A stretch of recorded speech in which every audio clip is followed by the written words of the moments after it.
Brothers and sisters, welcome to Elim. Isaiah 55:10-11 reminds us of the power and purpose of God's Word. Just as from the heavens the rain and snow come down and do not return there till they have watered the earth, making it fertile and fruitful, so shall my word be that goes forth from my mouth. It shall not return to me empty, but shall do what pleases me, achieving the end for which I sent it. God's word will accomplish what He intends. It never returns empty. Think about it. When rain falls, it doesn't just disappear. It nourishes the soil, helps seeds grow, and brings life. In the same way, when God speaks, His word goes forth with divine power. It transforms us, renews minds, and brings His promises to fulfillment. Maybe you prayed and haven't seen an answer yet, or maybe you're holding on to a promise, wondering when it will come to pass. Be encouraged. God's word will never fail. His timing is perfect, and His purposes will be fulfilled. Keep trusting, keep believing, and let His word take root in your life. Brothers and sisters, stand firm in faith and watch as He brings His promises to fulfillment. In Jesus' name, amen. Hello, brothers and sisters, and welcome to our online Elim gathering. I hope you're all well from wherever in the world you're joining us from. It's already March, can you believe it? This year is going by too fast. But amidst our busyness, let's take this time to be intentional and focus our 100% to the Lord as we worship Him in the name of the Father, the Son, and the Holy Spirit. Amen.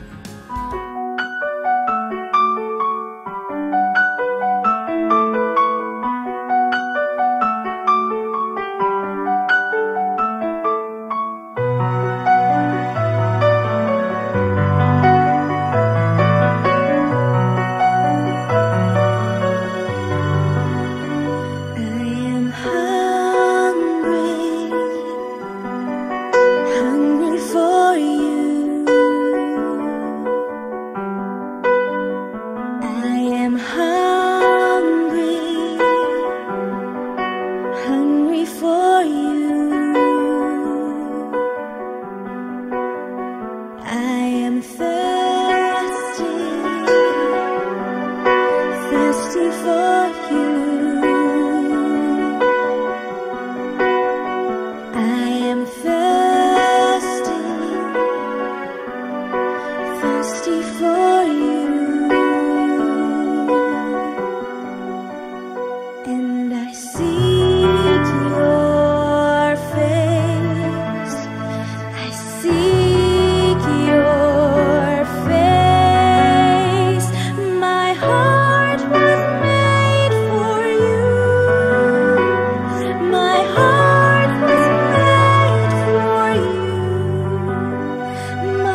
Thank you, Lord, for this opportunity to worship you and hear about your word. Make our hearts fertile ground to receive you. In Jesus' name, amen. I'm honored to introduce to you our teacher of the word for today, full-time servant of the Lord, Sister Lori Lina. Pag-uusapan natin ngayon ay ang kahalagahan ng pera para sa buhay natin dito sa kaharian ng Diyos. Para maging malinaw ito, magkakaroon tayo ng konting tanungan, may question at may answer. Ang unang question, dahil ang pinag-uusapan rin lang ay pera at yaman, sino ba ang may-ari ng mundo? I think madaling answer, di ba? Ang Diyos na siyang naglikha ng lahat, ng buong creation, siyang may-ari ng mundo. At ang dami-daming verses sa Bible na ay inuulit-ulit ang mga ito, hindi ko na iisa-isain. Kaya kung siyang may-ari, at dito ang daming yaman, ang daming mga mahahalaga dito sa mundo, pangalawa, ano naman ang papel ng tao? I think malinaw din na sabihin natin na ang tao ay nilikha ng Diyos para mamahala sa creation. At kung tayo titingin sa Genesis from the very start, ang tao ay nilikha. Unang-una para magkaroon ng buhay na masagana. At ito'y makikita natin kasi from Genesis, inihanda ang Garden of Eden, doon siya titira, may pagkain. Sabi ni Lord, lahat ng nandito, pwede niyong kainin, pwede niyong i-enjoy. So masagana ang buhay na itinakda ni Lord para sa tao. Pangalawa, binigyan siya ng trabaho. Sabi sa kanya, alagaan mo at palaguin mo ang lahat ng nandito sa mundo. Cultivate and care for it, sabi sa Genesis. Pangatlo, sabi, ikaw ang mamahala, ikaw ang in charge. Bigyan mo ng pangalan. Ang kahit ano dyan sa creation, yan ang magiging pangalan. So, ginawa tayong mga leader, tagapamahala, at tagapamuno sa buong creation. Ikaapat, sabi, hindi lang ikaw nag-iisa, ikaw ay may kasama. At kaya nga si Adam nagkaroon ng Eve. At together, mag-partner sila sa pagpapatakbo, pagpamamahala, at saka pagpapalago ng all of creation. And syempre, fifth, sinabi, magparami kayo at nang higit pang umunlad ang creation. At huli, ang sabi ni Lord, sumunod kayo, obey. O yung puno of the tree of the knowledge of good and evil, huwag yung kakanin yan, kasi masama yan sa inyo. Okay? At ang sabi pa, dinadalaw ni Lord ang si Adam and Eve. Kaya alam natin na ang gusto talaga ni Lord, maging kaibigan tayo, makapiling niya tayo. To manage it, to take care of it, to be stewards of creation. Ano naman ang papel ng pera? Sa Eden, wala namang pera kasi lahat ng pangangailangan ng tao ay nandyan na. Ihinanda na ni Lord at ayan na, ipinamahagi na niya kay Adam and Eve. Kaya lang nung umalis sila, dumami ang tao, merong mga naging farmers, merong mga naging mga shepherd. So nagkaroon ng tinatawag na barter, yung pagpapalitan ng kalakal. O yung aking tupa, bibigay ko sa iyo, bigyan mo ako ng isang sako ng bigas. Yung gano'n. So may palitan na nangyayari sa mga kalakal. Kailangan lang patas. After a while, mahirap na yung makahakot ka ng 100 tupa, tapos 100 sako ng bigas. So nagkaroon sila ng palitan na ginagamit ay yung katumbas sa pilak o sa ginto. Sa Genesis 23, verse 14 to 16, Abraham, binayaran si Ephron ng 400 shekels of silver para mabili niya yung lupa kung saan sa Macpela ay inilibing niya ang kanyang pinakamamahal na asawa na si Sarah. So palitan ang halaga ng 400 shekels of silver para sa lupa ninais na gamitin para dun ililibing si Sarah. So, mula sa barter na palitan lamang, nagkaroon na ng palitan na ng pera. And after a while, Yung ginto na mismo at yung pilak at yung mga mahahalagang bato na nahahanap sa creation, yun na lang mismo ang ninais niya, hindi bali na yung mga other items of creation. So nagkahalaga yung pera dahil sa greed. Matthew 28:15, ang mga chief priests binayaran si Judas ng 30 silver coins para isuko sa kanila si Jesus. Kidnapin si Jesus. So nagagamit na ang money, currency, pera para sa mga hindi ka nais na bagay, hindi na lamang upang magkaroon ng patas na pangangalakal. So pera or money, nagkaroon ng sariling halaga na apart from the work of God and the work of creation. At ang tao, sa kanyang greed at saka desire for more, nagpadami ng kanyang pag-aari at pera. Hindi man niya kailangan, pero gusto niyang dumami. At yan na ang sitwasyon ng pera ngayon. Ang pera, hindi na nga ginto, hindi na nga pilak, hindi na nga precious stones. Papel na lang nga o plastic kung credit card. O kaya ngayon, it's an idea in the mind sa internet, yung mga Bitcoin at cryptocurrency, na ang sinusukat hindi ang creation at ang halaga ng creation, kundi ang halaga ng kita. Ibang-iba na ang ibig sabihin ng pera. Sa totoo lang, sa buong mundo, mahalaga ang pera. Para siyang temptation na ang hilig ng tao ay yumaman. Pero tingnan natin ulit, ano ulit ang papel ng tao? Hindi ba ang tao ay nilikha ng Diyos para mamahala sa creation at hindi para magpayaman? Sa salita ni Lord, sa Aramaic, ang pera, ang salita dyan ay mammon. Mammon, na ang ibig sabihin sa Aramaic ay money or wealth, kayamanan. Pero ang ibig sabihin ng salita mismo ay that which is trusted. That which is trusted, kapag tinagalog na yan, diyan ka umaasa. Nang ibig sabihin, yung mammon, yung pera, diyan ka umaasa. At si Lord, for the first time sa buong Bible, winarning niya yung mga tao sa Matthew 6:24, pati na rin sa Luke chapter 16, verse 13. No one can serve two masters. He will either hate one and love the other, or be devoted to one and despise the other. You cannot serve God and Mammon. Hindi ka pwedeng mag-serve sa dalawang amo. Either mahal mong yung isa at ayaw mo yung pangalawa, o magiging loyal ka sa isa at i-reject mo ang pangalawa. Di ka pwedeng mag-serve sa Diyos at sa pera.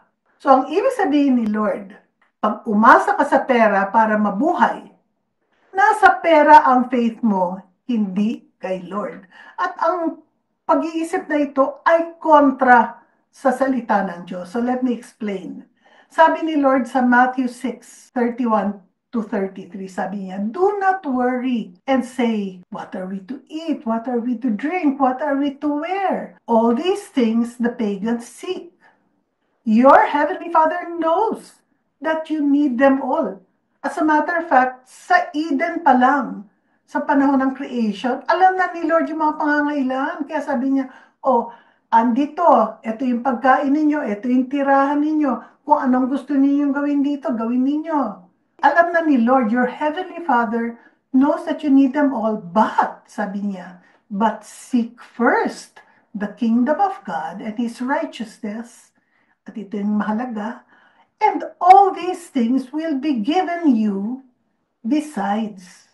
Unahin ninyo ako. Seek first the kingdom of God and His righteousness. At lahat ng pangangailangan ninyo ay aking ibibigay. Katulad ng nangyari dun sa Eden nung unang panahon ng creation. So, yun pa rin ang foundation. Pareho pa rin sabi ni Lord, lahat ng pangangailangan nyo para magkaroon ng buhay na masagana, ibibigay ko. Ang hinihingi ko lang sa inyo ay seek first the kingdom of God and His righteousness. Yun ang part natin. Hindi yumaman, hindi mangolekta ng kayamanan. Ang part natin to seek first the kingdom of God and His righteousness. At lahat ng pangangailangan natin, ibibigay ni Lord. Hindi naman ni Lord sinabing masama ang pera. At ito'y napapalinaw sa 1 Timothy chapter 6. Ano bang dinala natin sa mundo? Wala. At wala rin tayong madadala pag alis natin dito. Kaya nga, kung meron tayong makakain at masusuot, makontento na tayo doon. Pero yung mga gustong yumaman, natutokso sila at natatrap sa mga walang kwenta at nakakasamang kagustuhan nila, yan ang humihila sa kanila pababa hanggang sa masira na sila at mawasak. Kasi ang pagmamahal sa pera, hindi ang pera mismo, kundi ang pagmamahal sa pera, ang ugat ng lahat ng kasamaan. May mga taong masyadong ginusto ang pera kaya nalayo na sila sa faith at napasama ang buhay nila. For the love of money is the root of all evils, and some people in their desire for it have strayed from the faith and have pierced themselves with many pains. Nakita ni Lord na ang pera mismo, na meron siyang engganyo sa tao, kaya nagiging masakim, naghahanap ng dagdag pang pera, higit pang pera, kung ano pang mabibili, kahit hindi naman talaga kailangan. Nawawala yung pagiging kontento. Kung nabigyan ba ako ng blessing na pera, hindi ko ba pwedeng gamitin sa sarili ko? Hindi rin yun ang sinasabi ni Lord.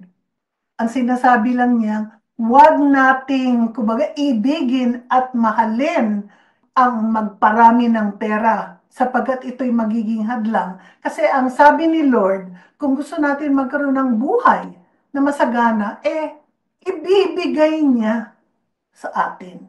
Papasok tayo sa susunod na question. Paano ang tamang pagtanaw sa pera? Ibig sabihin, ano ang role ng pera sa ating buhay sa kaharian? At ang sagot dyan na simple, may tatlo akong sasabihin. Number 1, gamitin ang pera na may pananampalataya. Sinabi na sa Matthew 6:33, sinabi ulit sa Luke 31-34. Seek His kingdom and all these other things will be given you besides. Do not be afraid any longer, little flock, for your Father is pleased to give you the kingdom. Can you imagine ang pangako ni Lord? I give you the kingdom. Hindi lang yung mga kayamanan at pag-aari at pagsasagot sa ating pangangailangan. Ang kabuuan ng kaharian, pati eternal life, pati health, pati strength, pati joy. Lahat yan, hindi lamang yung pera. Sabi nga ni Lord, sige, kung kaya nyo, sell your belongings and give alms. Provide money bags for yourselves that do not wear out, an inexhaustible treasure in heaven. Hindi mauubos, hindi mabibilang, hindi masusukat. For where your treasure is, there also will your heart be. Huwag natin santuhin ang pera. Gamitin natin yan ayon sa pananampalataya, hindi lang para sa ating sariling gamit, ngunit para sa pangangailangan ng kingdom, sa pangangailangan ng spreading the good news, which brings us to the second answer. Gamitin ang pera para matupad ang plano ng Diyos, hindi para yumaman na pang sarili. Andyan na nga yung pera, but if you believe that the Lord will take care of you, lahat ng pangangailangan mo, yung sinasabi niyang other things besides, sabi ni Lord, ibibigay ko na nga yan sa inyo So, gamitin ninyo yung ibinibigay sa inyo mga blessings para matupad ang plano ng Diyos. Sinasabi ko sa inyo, gamitin ninyo ang pera ng mundong ito para magkaroon kayo ng kaibigan. Sinong kaibigan? Yung inyong kapwa kapanalig, yung mga nangangailangan, yung mga kailangan tulungan. Pwede natin maging kaibigan si Lord. So, ang sabi, gamitin ninyo ang pera ng mundong ito para magkaroon kayo ng kaibigan, para pag naubos yan, tatanggapin kayo sa tirahang walang hanggan. At sana yung tirahan na yun na tinutukoy ay heaven at hindi yung tahanan sa ibaba na hell dahil tayo yung nagkaroon ng maling pagkakaibigan. Baka ang kinaibigan natin ay pera. At ang itong warning ni Lord, ang tapat sa kakaunti ay tapat din sa marami. At ang hindi tapat sa kaunti ay hindi rin tapat sa marami. Kung hindi kayo mapagkakatiwalaan sa kayamanan ng mundong ito, sino ang magtitiwala sa inyo ng tunay na kayamanan? Ang pinag-uusapan dito ay ang ating fidelity o katapatan sa pagpapaunlad ng plano ng Diyos. Kasi pwede natin sabihin, sige Lord, I'll follow you. I will work for the kingdom of God. Pero yung pera ko, ibang usapan yan. Ang sinasabi ni Lord, siguro sa simula, bibigyan kita ng konti. Tignan natin kung mahusay at ayon sa plano ng Diyos ang paggamit mo dyan sa resources na yan. Kasi kung ikay mapagkakatiwalaan at ikay tapat sa akin at gamitin mo yan sa kagustuhan ko, I will give you more. I will give you more. Kung ikay mapagkakatiwalaan sa konti, dadagdagan ko pa ang perang ipagkakatiwala ko sa iyo. At kapag ginamit mo pa rin yan for the kingdom, dadagdagan ko pa ang ipagkakatiwala ko sa iyo. This is the way money works within the concept of the kingdom of God. Kapag in-invest mo yan sa kingdom of God, edi magbe-benepisyo ka, you will earn because the Lord will bless you more. Gamitin ang pera para magkaroon ng buhay na masagana.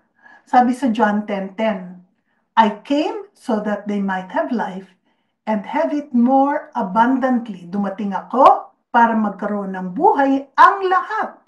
Yung buhay na masagana. Ano ba ang buhay na masagana? Unang-una, all these things, lahat ng ating pangangailangan, sabi niya, I will give you.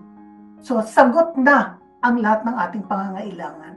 Pangalawa, may sobra. At ang sobrang ito ay ibubuhos natin, maibigay sa kapwa. Kaya tayo binibigyan ng sobra, hindi para gamitin din sa sarili natin, kundi para maibigay natin sa kapwa. Pangatlo, sobra na nga pero may kusang loob ka na magbigay sa kapwa. Generosity, the willingness to give. Yan ang mark ng masaganang buhay mo. Magbigay kayo at kayo'y bibigyan. Hustong takal, siksik, liglig, at umaapaw pa ang ibibigay sa inyo sapagkat ang panukat ng ginagamit ninyo sa iba ay siya rin gagamiting panukat sa inyo. Whoever sows sparingly will also reap sparingly. Whoever sows bountifully, marami, will also reap bountifully.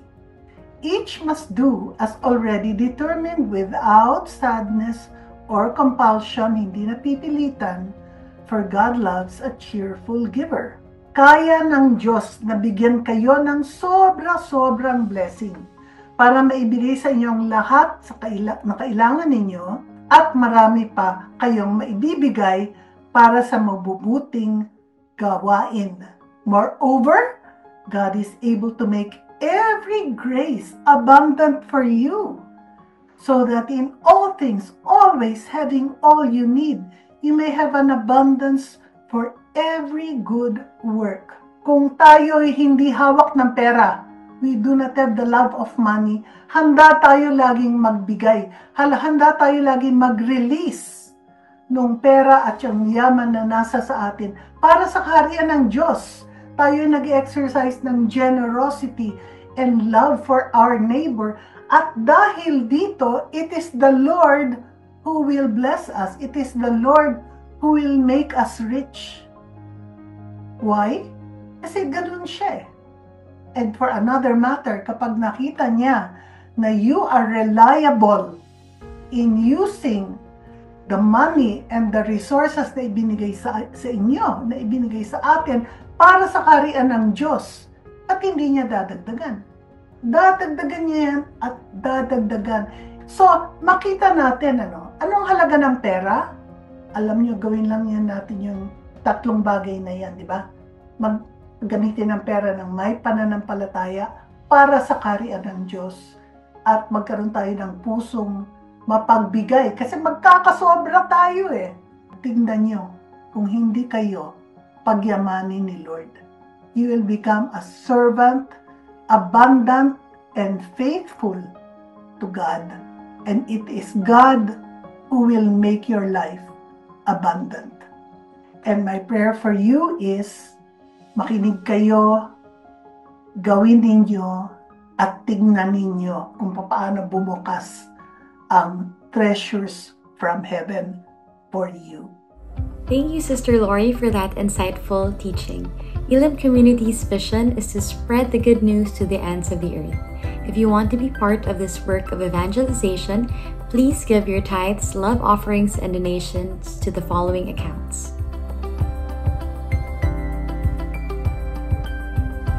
Email your deposit slip to springsfoundationph@gmail.com. We pray for all those who gave their tithes and love offerings. May the Lord bless you 100-fold for your generosity. In Jesus' name, amen. Prayer to Our Lady of Elim. O dear Mary, Lady of Elim, sweet and pure, pray that your Son Jesus will, to innocence and holiness restore the hearts and minds of long-lost souls. Pray that the seed of glad tidings, sown in our hearts, will steer us to great hope, faith, and love. Pray for the vision and intentions of community and of the Church, that with the Lord's watchful care and generous provisions, they shall all be. Pray that the polluted world and all institutions will, from a powerful outpouring of the latter rain, experience the blessings of fresh, living water, a renewal of the Spirit, and healing of our land and of all nations. Hail Mary, full of grace, the Lord is with you. Blessed are you amongst women, and blessed is the fruit of thy womb, Jesus. Holy Mary, Mother of God, pray for us sinners, now and at the hour of our death. Amen. Hail Mary, full of grace, the Lord is with you. Blessed are you among women, and blessed is the fruit of thy womb, Jesus. Holy Mary, Mother of God, pray for us sinners, now and at the hour of our death. Amen. Hail Mary, full of grace, the Lord is with you. Blessed are you amongst women, and blessed is the fruit of thy womb, Jesus. Holy Mary, Mother of God, pray for us sinners, now and at the hour of our death. Amen. Elim Missions Prayer. Lord, I make myself available for the ministry of missionary evangelization, on my knees or in the mission field, within our borders or on foreign soil, for a single soul or for the multitudes. Empower me for abundant soul winning. By your Spirit, make me an instrument of your love and mercy, a witness bold and unashamed, and an inspiring bearer of the good news. Send us the laborers, technology, and resources to reach the world. Help us break barriers, overcome obstacles, and penetrate new territories, that all the people of the earth may know that you are God and there is no other. To all those we reach, Lord, raise them up to become your true disciples. Here I am, Lord, send me. In Jesus' name, amen. Lord, napakayaman ng salita mo. Naway ito'y talagang pumasok sa puso at sa pag-iisip ng bawat isang nakikinig, at sa pamamagitan nito, Lord, i-bless mo sila, pagyamanin mo sila para sila'y magamit at ang resources nila ay mapakawalan para sa kingdom of God. In Jesus' name, amen. That's it for our gathering today. I hope you were refreshed and rejuvenated. I am sure I was. Same time again next week, brothers and sisters. Bye, see you, and God bless.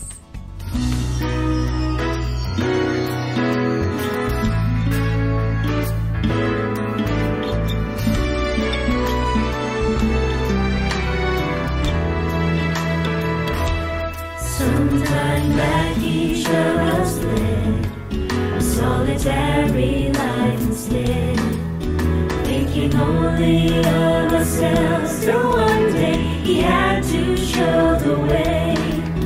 Now the past doesn't really matter, for we all have found a home, with one mind and one heart, where Jesus is our Lord.